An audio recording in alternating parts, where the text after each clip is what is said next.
I don't think the Buddha was being at all casual when he instructed his followers in his first lessons on the foundations of mindfulness to go to the forest or to the root of a tree to sit down and bring mindfulness to the forefront. It's true, people at that time lived closely on the land. They walked along paths and frequently rested under trees. But I think the instruction was much more purposeful than that. This is what he did. He sat under the Bodhi tree on the night of his enlightenment. I imagine that he felt the rootedness, the strength, and the flexibility of that tree, and it supported him. So he offered this instruction to others because he knew that nature offered inspiration to practice. Today, our lifestyles are really different, and we don't generally live quite as intimately on the land. But there are still communities of monks taking the Buddha's instruction quite literally and living close to nature because they knew too. They knew how it would support their deepening and learning about what's true. I think they're onto something really valuable. When I was a kid, probably starting when I was about 6 years old, I had this special place behind the house. It was a grove of big pine trees that grew closely together, but there was a small space in the middle. So I would bend down under the limbs and come to the center where there was a small patch of grass. And I was hidden here, but I wasn't hiding, really the opposite. I came here to let down, to escape what felt confining in my house. When things got tense in one way or another, I'd come to this place to kind of find myself again. I'd lie down on the grass, feel my back body laying on the ground. Maybe I'd put my hands under my head and I'd look up at the expanse of sky above me and feel the sun on me. And I could be myself to myself. I felt safe. These were my first experiences of feeling held in the natural world. It was the place where I fit, as Barry Lopez calls it. And, I imagine that this might remind many of you of a place that was special to you that you returned to, a place in nature that felt like a refuge. From that time, and for many, many years afterwards, I couldn't always hold myself, but I found a way to be held.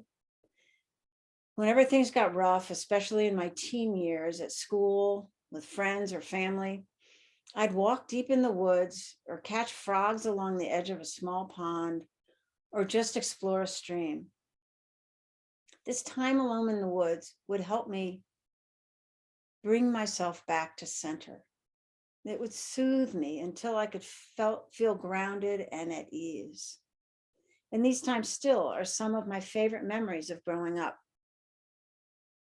It really felt as if nature was one of my first benefactors, offering care for me in a way that I could not offer myself yet.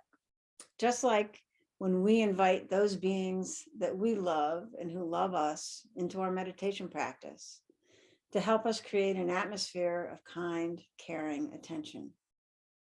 The woods did that for me. When I first started meditating, the practices offered me the possibility of maybe beginning to open and care for myself in the way that being in the woods or that grove of pine trees had done for me earlier. But it took time, and sometimes I was impatient. When I went on retreat, I had so many aspirations and I was trying so hard. I wanted to get it, and I wanted to get it sooner than later. So I would sit in the hall and I'd focus diligently on my breath and body and try to find peace and calm. But instead, I'd get myself so tangled up in trying hard and focusing with such effort, really to the point where I could feel the energy build and wanting to explode. Sometimes I even gave myself headaches. So when the bell rang for the end of the sitting period, I'd go outside. I'd feel the fresh air, I'd hear the symphony of sounds, and I'd take fast walks, letting the energy in my body dissipate. I could recalibrate. Nature invited me to let go and return to myself so that eventually I could go back inside and try again. It was a practice of extremes, and it really wasn't very balanced. Sometimes I'd go out to a spot deep in the woods where there was a screen house on a platform, and I would sit there for hours. It was so much easier to practice here as the wind caressed my cheeks with a sense of kindness. The sun made patterns through the trees. All these elements of softness accepted me and reminded me to find ease and to settle in each moment. And really, isn't that what the holding environment is? The place of ease and kindness and stability, safety in the midst of the storms. Excuse me. I first experienced a holding environment in my meditation practice, supported by nature. Being in nature, feeling held, made it easier for me to hold myself and whatever was arising in my mind. And then my practice could deepen because I was more able to be with more of the difficult stuff that came up. It was wonderful. My heart was softening, I was inspired, and I was learning a lot. And so this may sound like a happy resolution to my angst and over-efforting. Like, yeah, phew, finally I got it. Finally, I had found a way to create a holding environment. Story over. But it's not the end of the story, and really not even the most important part. And this is one of the things I love most about this practice, that there are levels beneath levels of learning. I had learned a lot from being in nature, and I also had gotten pretty attached to taking my practice outside, out into beautiful settings that inspire me. Oh, I can't practice well here. I need to be out there. But the Buddhist teachings guide us towards finding a place of peace and stability in all aspects of our lives and in all circumstances, right? No matter where we are, no matter what we're doing or what posture we're in, it's not just a practice to do on the cushion. And for me, not just in nature.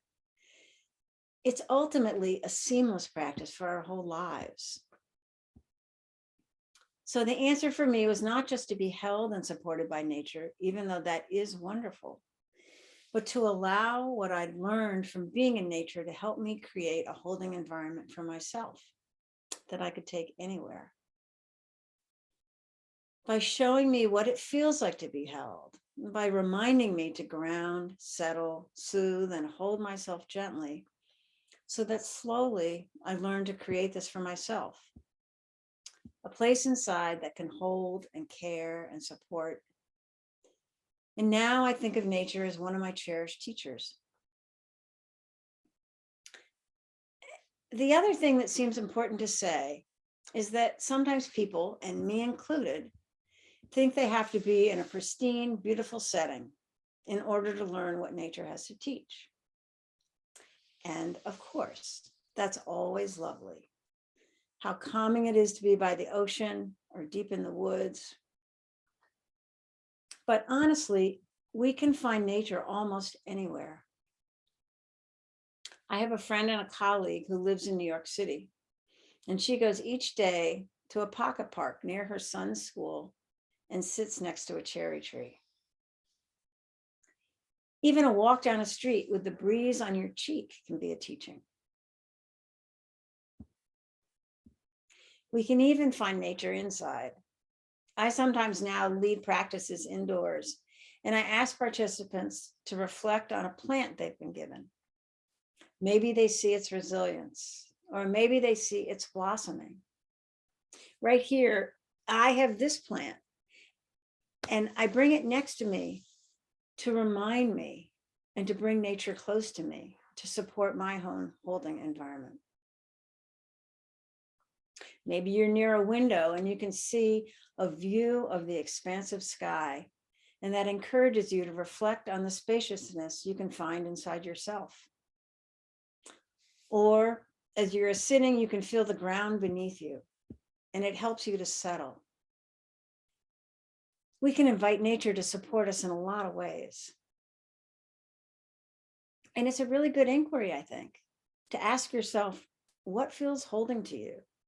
What supports you in your practice? What can you invite in? Maybe you can ask yourself as you move through the day and notice where those places are. This is part of setting up the holding environment for ourselves. We live in the midst of the natural world. It's everywhere. Sometimes we just need to remember to find it, to turn ourselves towards it, to quiet down, and to listen to what it has to teach us. So let's set up a posture of practice that feels holding for us, as the Buddha so wisely guided us to do, and use the natural world around us to support and inspire as we bring mindfulness to the fore. Thank you so much for your attention.